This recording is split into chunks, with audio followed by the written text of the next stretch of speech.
Naquela época, nós tínhamos uma democracia meio de fachada. O que funcionava era o café com leite. 4 anos Minas Gerais indicava o presidente, 4 anos São Paulo indicava o presidente. E isso sistematicamente. O Washington Luiz tinha sido indicado, tinha sido governador de São Paulo e indicado por São Paulo presidente da República. Agora era a vez de Minas Gerais. Por todos os títulos, por todas as razões, até pelos precedentes da política café com leite, o presidente era o Antônio Carlos. Em primeiro lugar, porque era uma figura de grande destaque politicamente, homem de rara inteligência, de mil qualidades. E tinha deixado o governo de Minas, quer dizer, era o candidato natural. Agora era a vez de Minas Gerais. O candidato era o governador, que na época não se chamava governador, chamava-se presidente de Minas Gerais, que era o Antônio Carlos. Já naquela altura se falava muito, nas eleições, por exemplo, a bico de pena, tudo aquilo, havia voto secreto. Tá? Havia, sobretudo, os militares e os padres aqui, que tinham presença nas áreas de interior, o resto não tinha. Presidente, tudo de mentirinha, fazia consulta aos governadores, presidente da República, você quem que acha, e como resultado das consultas, o presidente da República ganhou na consulta aos governadores o fulano e tal. E ele, dessa vez, disse, ganhou nas consultas o Júlio Prestes, governo de São Paulo, repetindo. E escanteando o governador Antônio Carlos de Minas Gerais. O doutor Washington Luiz insistiu no nome do Júlio Prestes. Seguramente convicto de que o Andrada fosse aceitar, não fosse quebrar as regras tradicionais do jogo republicano da Primeira República, da República Velha. Esse foi o estupim de tudo que aconteceu. O Antônio Carlos não aceitou, se rebelou. E aí, numa forma de resposta, o Antônio Carlos lança para presidente da República a candidatura do Dr. Getúlio. Dos grandes estados, o Rio Grande nunca tinha dado um presidente. O movimento cresceu. Teve apoio de um estado a mais, foi o Paraíba. E o Rio Grande do Sul imediatamente se uniu, fechou. Minas Gerais indicou o vice, indicou João Pessoa, da Paraíba, e iniciou a chamada campanha liberal. O pobre povo brasileiro não tem dinheiro. O ouro veio do estrangeiro, mas ninguém vê o tal cruzeiro. O que apareceu para o Dr. Getúlio no início foi uma oportunidade que era inesperada. Quer dizer, se o Washington Luiz tivesse indicado o governador de Minas, a situação estava resolvida e não havia Revolução de 30. Realmente as circunstâncias colocaram no seu colo a presidência, a candidatura. A plataforma da Aliança Liberal, que é uma de 1929, que é belíssima, que é linda e que é atual até hoje. Ele tinha uma visão muito madura do que era o Brasil. Uma política estritamente financeira não poderá vingar se não houver paralelamente a política de desenvolvimento econômico. Eu nunca tive uma conclusão muito definitiva de que Getúlio, Minas, os liberais tinham expectativa de que ganhariam a eleição. Foi uma tentativa de se ganhar o projeto político pelas vias eleitorais. Às vezes já estão pensando na jogada seguinte. E nessa jogada a justiça já feita que o Minas Gerais se comportou 100% a favor desde o primeiro momento até o final. A juventude é revolucionária, né? É revolucionária, de modo que havia muitos jovens participando do programa da Aliança Liberal, que era a Aliança Liberal do Getúlio com o João Pessoa. As eleições acontecem em março de 1930 e A fraude campeou de ambos os lados, como costumava acontecer na República Velha, já que nós não tínhamos justiça eleitoral, né? A verdade é que o país estava cansado daquele sistema, daquele regime, do sistema eleitoral, e tudo mais. A eleição já se sabia o resultado. Ganhou o Gildo Prestes, mas na mesma hora Rio Grande do Sul, Minas e Paraíba se rebelaram. Aí iniciou o movimento de 30. Getúlio se manteve de uma forma absolutamente discreta, em cima do muro, né? Enquanto João Neves da Fontoura e Oswaldo Aranha, né, trabalhavam nos bastidores pela Revolução, né, que de fato aconteceu e tomou um impulso forte, né, depois do assassinato de João Pessoa na Paraíba. E não houve quem, naquele momento, não atribuísse o caráter político ao crime. Então, a chama revolucionária que já estava apagada ganhou um incentivo incomparável, né? Porque o Lindolfo Collor, na Câmara dos Deputados, faz um discurso veemente e termina dizendo: presidente Washington Luiz, que fizeste de João Pessoa? Getúlio fez tudo para que o Prestes viesse fazer a Revolução de 30. O doutor Getúlio Oswaldo recebe o Prestes no Palácio e entregam a ele uma mala com 800 contos de réis para ele comprar armamento em Montevidéu. E logo chegou a Montevidéu, se declarou comunista. E ele teve a dignidade, o Prestes, de dizer: eu não participo disso porque é uma revolução burguesa. Mas ele foi ele recebeu emissários do Getúlio, recebeu um valor em dólares muito grande. E nunca prestou conta daquilo. Que ele vai depois entregar em Moscou para poder ser recebido no Partido Comunista Brasileiro, né, que era PCdoB, Partido Comunista do Brasil, no Comintern.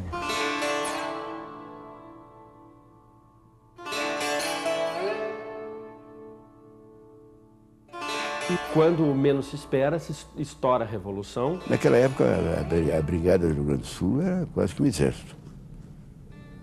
Aliás, as brigadas estaduais eram autônomas. Aí houve um tiroteio cerrado durante um certo tempo, mas até o final do dia o exército estava rendido. A Brigada Militar do Rio Grande do Sul veio muito rápido. Passou por Santa Catarina, não se aconteceu nada, passaram por Paraná e foram fazer a luta, a Revolução em São Paulo. O Brasil é interessante porque ele tem um histórico, né, de... os comandos, as forças militares, né, elas, podendo evitar o confronto aberto, né, elas evitam. Né, podendo evitar o derramamento de sangue entre irmãos, evita-se. Né. Quando isso não é possível evitar, realmente aí há um verdadeiro banho de sangue, que foi o que aconteceu na Revolução Federalista. Né? E agora, o caso da Batalha de Tararé é um desses casos onde há, no último momento, uma concórdia, um acordo, né? E o conflito acaba não acontecendo. Isso foi mais rápido do que podia se imaginar. Envolve o Nordeste, envolve Minas, envolve o Brasil inteiro. Quando as forças revolucionárias já estavam ultrapassando São Paulo, o exército aqui destituiu o presidente então, Washington Luiz, e assumiu o governo. Se comunicou com o comando revolucionário, dizendo: parem aí, nós destituímos o presidente para pacificar o país, restabelecer a ordem. Se fosse o Jean Mourão, tinha parado ali. Mas não. Os revolucionários de 30 tinham um plano político. Eles tinham um programa. E responderam para o general, para os generais uma junta que havia assumido o governo: saiam vocês daí, porque nós não vamos parar, a não ser quando estivermos assumindo o governo. Aí que surgiu aquela história de amarrar os cavalos no obelisco. Doutor Barbado foi-se embora, deu fora. Não volta mais. Não volta mais. Saiam daí. Nós estamos mandando um representante civilizadamente para ter um entendimento com vocês. E o Oswaldo Aranha veio. Teve um entendimento com eles, eles entenderam que não tinham mais condições. E resolveram esperar a chegada do presidente. E aí nós temos aquela história, né, do trem que vai levar Getúlio Vargas. Então, Sebastião Leme foi a pessoa que ajudou na articulação da passagem do governo, né? De alguma forma, ele foi a pessoa que encaminhou o Washington Luiz, né, na passagem com a chegada da Revolução de 30. Para a nossa geração, representou exatamente uma revolução. Eu achava que era um golpe de Estado, que tinham derrubado um homem que estava no poder através do voto popular. Houve modificações vitais no ordenamento jurídico do país e na área política também. Com o tempo que eu fui compreendendo Getúlio, deu o golpe que ele deu, mas o governo que ele fez. Getúlio viu a necessidade de você mudar o Brasil do ponto de vista econômico, mudar o Brasil do ponto de vista social, a mão de obra escrava, e mudar o Brasil do ponto de vista político. A Revolução estourou no dia 3 de outubro, ele tomou posse no dia 3 ou 4 de novembro de 30. A ideia é de que o governo provisório fosse um governo provisório. Se entrasse logo na normalidade e tudo mais, etc. O Getúlio fecha o Congresso, não marca a data para a nova eleição, apenas diz que vai fazer. Mas esse não era o pensamento do doutor Getúlio. Né? Chegou, gostou e depois começaram, vamos dizer assim, as crises internas. Aquele grupo chamado dos tenentes, o tenentismo, tá? Contribuiu largamente para a permanência do doutor Getúlio na presidência. O Brasil instituiu no Código Eleitoral que presidiu as eleições de maio de 1933. O Código Eleitoral estava pronto e foi promulgado. Foi até um registro da Constituição Republicana, 24 de fevereiro de 32. Voto secreto, voto feminino, voto proporcional, justiça eleitoral, etc, etc, etc. Um dos primeiros atos do presidente Getúlio Vargas foi criar o Ministério do Trabalho. Falam muito que Getúlio Vargas teria levado a herança positivista e castilhista do Rio Grande do Sul para o Brasil e por isso teria feito, né, a legislação trabalhista. Eu sinceramente acho, né, que não é essa, tá, a origem, né, que informa ideologicamente, né, e politicamente a legislação trabalhista de 32. A legislação social foi feita, não foi feita por ele, né, foi feita pelo Collor. Nada disso seria feito se não tivesse, primeiro, a aquiescência pessoal do Getúlio. Ele era o presidente. O que se diz desde os anos 30 é que a legislação trabalhista foi copiada da Carta del Lavoro do Mussolini. Isso começou a ser espalhado por entidades empresariais e lobistas dessas entidades empresariais de São Paulo para desqualificar aquelas leis e desobrigar as empresas de cumprirem, de pagar o salário mínimo, respeitar a limitação da jornada de trabalho, aquela coisa toda. Os empresários paulistas tinham uma tomada de posição terrivelmente conservadora nesse momento, no que se refere, né, à questão social. Se alguma influência estrangeira houve nas primeiras leis trabalhistas, essa influência foi a influência do direito soviético, da lei sindical proposta por Lenin e vigente na União Soviética desde o início da Revolução de Outubro de 1917. Porque todos os juristas que elaboraram essas leis eram homens de esquerda. Ele se voltou fortemente e de maneira determinada para o trabalho. Porque você não desenvolve o capital se você não tem a base do trabalho. O Brasil era uma fazenda de escravos. Aí surge toda a ideia de formatação de um partido econômico, né? Ou distinção dos legislativos e dos parlamentos para formar parlamentos corporativos. É o momento em que surgem os conselhos que vão ajudar o governo a administrar e a propor políticas públicas para a nação. Ela modificou o panorama claríssimo no campo econômico, no campo social e no campo político. A ideia que acaba também se formando, né, é o famoso representante classista. Né? E vai gerar, em 32, a Revolução Paulista. Então ficou o Rio Grande e São Paulo, né, combinando um movimento que deveria ser militarmente chefiado pelo Flores da Cunha para pôr fim ao governo provisório e voltar, afinal de contas, à normalidade. Os paulistas ficaram sozinhos. Flores alegava que ele foi surpreendido pela Revolução. Os paulistas dizem que o Flores começava a faltar também. No Pará houve quem morresse por eles em 32. O São Paulo não tinha engolido também a Revolução de 30. A Revolução de 32 teria sido apenas uma tentativa de revanchismo da oligarquia paulista. Isso não é bem verdade. Nomear o João Alberto, quer dizer, um jovem tenente, né, coisa parecida, para interventor em São Paulo, não sendo de São Paulo. Aquilo é claro, fere os brios, etc. Mas tem-se a impressão que foi calculado aquilo exatamente para incentivar e alimentar uma fonte. Deixa que batucada, que até parece metralhadora. E quando a cuíca berra, parece uma praça de guerra. Quando a revolta de São Paulo eclode e há um momento em que aparentemente a Revolução de 30 está ameaçada, né, com a reação das oligarquias de São Paulo, escreve uma carta e mais uma vez ele diz que se isso não vingar, ele coloca a vida dele em xeque. A Revolução durou 3 meses.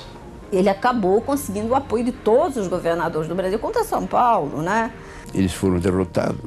O traumatismo da Revolução fortaleceu enormemente, sob o ponto de vista militar, o Dr. Getúlio. Até 34, vivemos um regime de exceção. Na verdade, foi um movimento que eu acho muito mais voltado para a recomposição política do país com a Constituinte, que o Getúlio só vai chamar em 34. O Getúlio se comprometeu a marcar a eleição, e marcou. Foi a Constituinte, a eleição subnacional Constituinte, de 1934. Foi eleita a Constituinte, foi feita a Constituição. Se havia uma pessoa contra a Constituição de 34, era o Dr. Getúlio.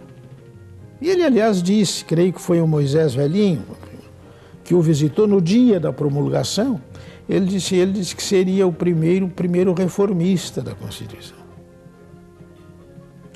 E usou de uma expressão também muito expressiva. Até agora eu escrevia num caderno 100 linhas. Agora tem que escrever nas linhas. E o Getúlio foi eleito presidente da República.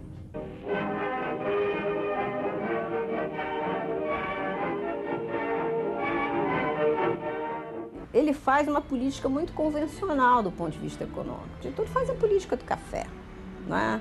Faz a política que todos os presidentes tinham feito até então. É um período onde houve um período de conflitos ideológicos praticamente no mundo inteiro. O Hitler surgia com o nazismo na Alemanha, foi vindo, foi tomando conta. O Mussolini vinha com o fascismo na Itália, o comunismo se consolidava de uma grande força na Rússia. A Europa à beira de uma guerra que acabou acontecendo. E aqui no Brasil surgiram 2 movimentos. Os integralistas de Pino Salgado os comunistas de Luiz Carlos Prestes. O Comitê Central do Partido Comunista Brasileiro mandava para a Europa ou para a União Soviética informes sobre a situação revolucionária do Brasil. Isso no começo da década de 30, dizendo que o povo estava na rua e que o Partido Comunista tinha tudo para fazer a tal revolução bolchevista no Brasil. Eram informações que não batiam nada com a realidade, mas eram as informações que iam. Em cima disso, teve a intentona comunista. A União Soviética, então, mandou dinheiro e profissionais. Eu estou falando profissionais, mas não no sentido depreciativo. Eram revolucionários que vieram ajudar os revolucionários brasileiros a fazer uma revolução que se julgava justa e correta e necessária. Olga foi uma delas. Prestes veio com Olga aqui, que era uma revolucionária judia, comunista e alemã.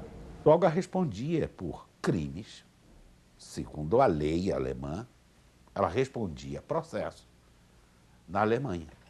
A intentona comunista tem um lado que foi muito explorado, que os militares teriam morto colegas dormindo.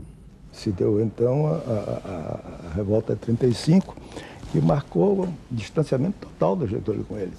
E aí começaram as perseguições.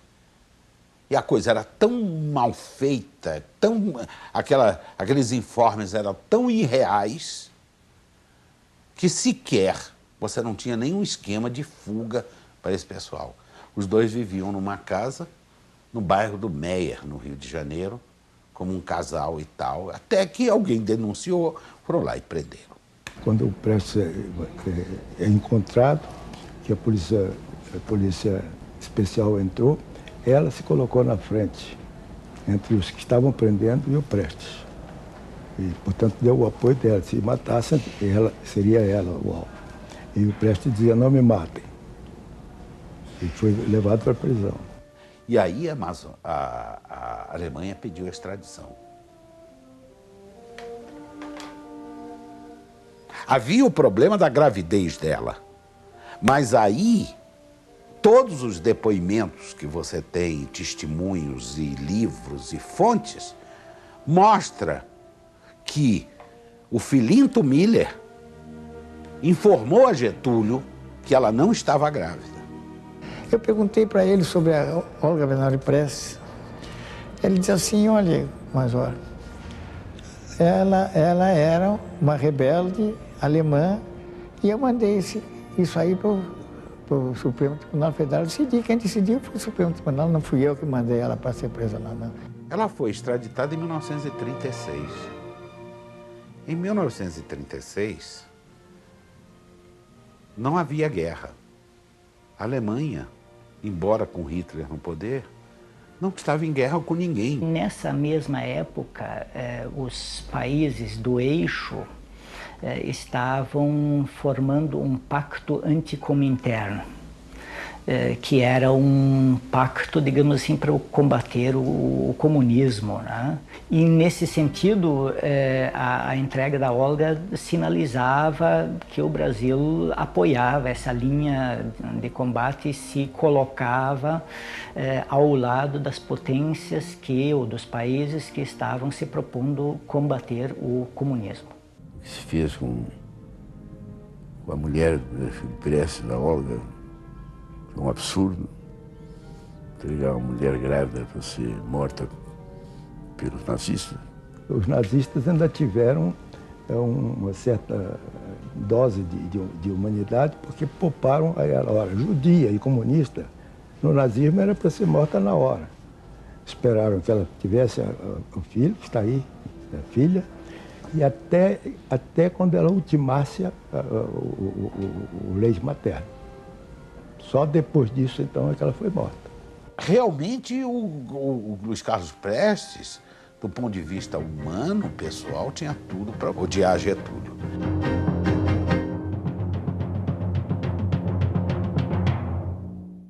Poucas pessoas sabem, mas o presidente Roosevelt, ele convidou Getúlio para ir a Yalta, negociar junto com Churchill, com Stalin, o final da guerra.